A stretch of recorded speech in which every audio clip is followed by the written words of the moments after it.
Halo, Assalamualaikum. Berjumpa kembali di channel Siwar TV. 5 tahun saja tidak beres, Anies tidak malu berharap penambahan waktu. Ditulis oleh Syardi. Anies mengatakan jika setiap daerah memiliki masalah dengan tingkat kesulitan yang berbeda-beda, termasuk di Jakarta yang memiliki masalah dengan tingkat kesulitan yang berbeda dengan daerah lain. Anies mengkategorikan masalah di DKI Jakarta sebagai masalah yang tidak bisa diselesaikan secara langsung. Oleh karena itu, Anies memerlukan waktu untuk mengatasi setiap persoalan di DKI Jakarta. Masalah di DKI Jakarta ini perlu waktu untuk diselesaikan. Jika ditanya sulit, semuanya punya tantangan, tapi tidak bisa langsung tuntas, katanya. Di antara sekian banyak masalah, Anies Baswedan menyebut banjir dan kemacetan menjadi masalah yang kerap disorot sebagian besar warga DKI Jakarta. Menurutnya, kedua persoalan tersebut sudah dia bereskan satu persatu melalui sejumlah program kerja. Yang jadi masalah adalah saat dia mengatakan dirinya mengharapkan pemerintah memberikan tambahan waktu agar bisa merampungkan sejumlah program kerjanya yang belum dan harus segera direalisasikan di DKI Jakarta dalam waktu dekat. Kalau ada tambahan waktu, semoga bisa tuntas dengan baik, kata Anies. Minta tambahan waktu apa? Apakah ini kode kepada pemerintah agar dirinya ditunjuk lagi sebagai PLT Gubernur periode 2022-2024? Minta berkuasa lagi nih ceritanya. Wah, ini sih namanya super pede banget setelah kinerjanya banyak yang dipertanyakan. Gini aja, ada beberapa janji kampanye, misalnya rumah DP 0 rupiah dan naturalisasi sungai. Selesaikan itu sampai 2022 bisa gak? Kalau gak bisa, artinya selama 5 tahun ini Anies ngapain aja sih? 5 tahun aja tidak bisa, lantas apa yang membuat Anies pede? Tambahan 2 tahun jabatan lagi bisa selesaikan semuanya? Lagi pula apakah yakin selama 2 tahun itu Anies bakal fokus dan mati-matian bekerja?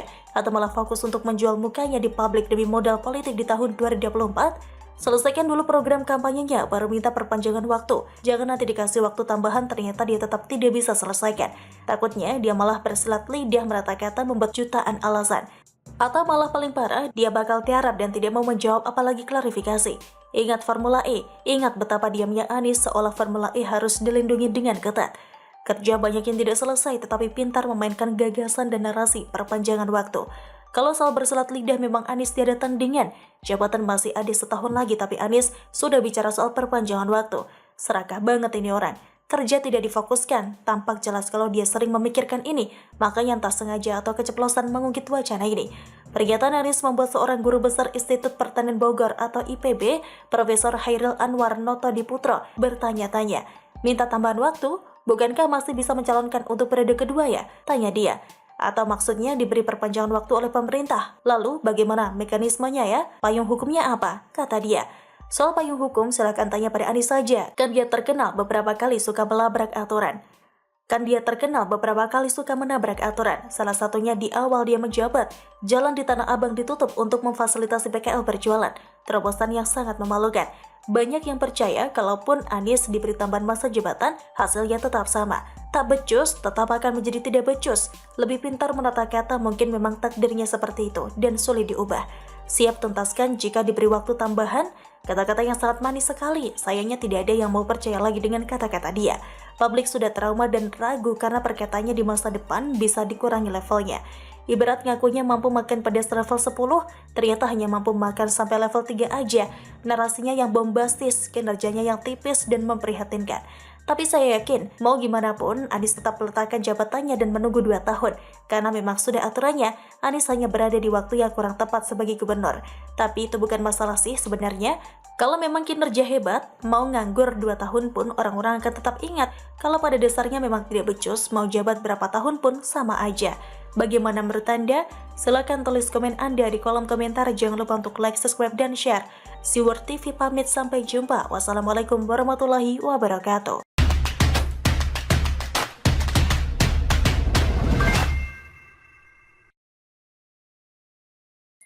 Halo, Assalamualaikum, berjumpa kembali di channel Siwar TV.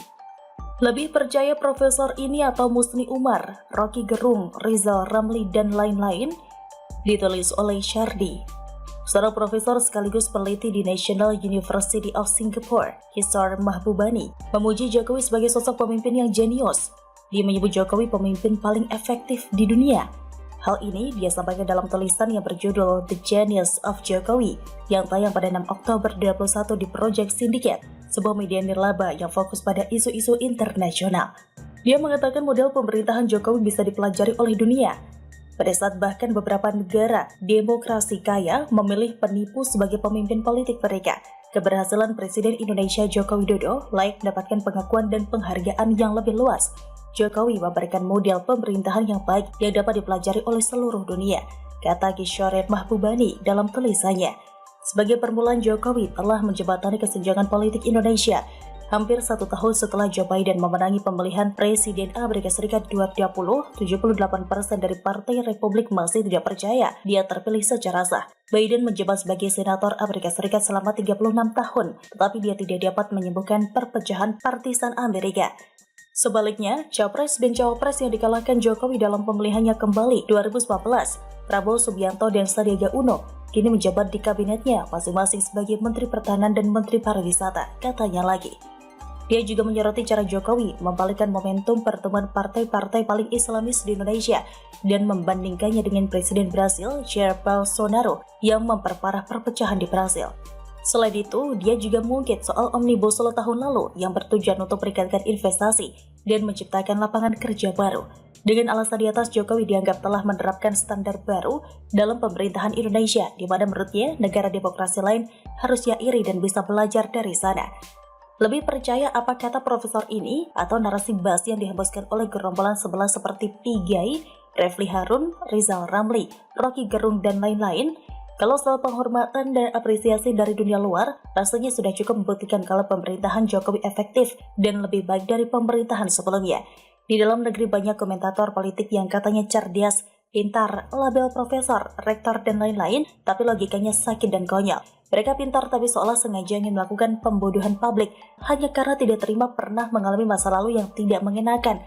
Mereka ini bukan hanya bikin malu dunia pendidikan, tapi juga bikin semak dunia politik dengan ucapan-ucapan bau busuk yang tidak bermutu. Ya iyalah, memangnya yang busuk itu bermutu. Lebih parahnya lagi, mereka seperti bermuka tembok, mengklaim lebih baik dari Jokowi dan meminta Jokowi turun dari jabatannya. Padahal mereka itu tong kosong nyaring bunyinya. Besar mulut daripada kinerja, begitu dipecat mulutnya lebih lebar lagi.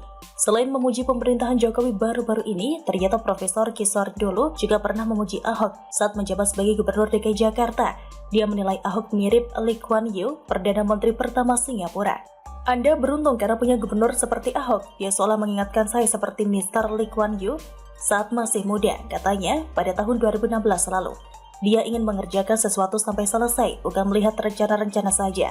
Inilah yang dilakukan Lee Kuan Yew yang saya lihat dari diri Ahok. Katanya lagi, kalau yang ini beda banget dengan gubernur yang sekarang. Ahok sudah jelas beberapa level jauh di atas Anies yang hanya pintar menata kata dan mengolah kebodohan sebagian rakyat. Profesor ini pun bisa melihat kalau Ahok orangnya kerja cepat,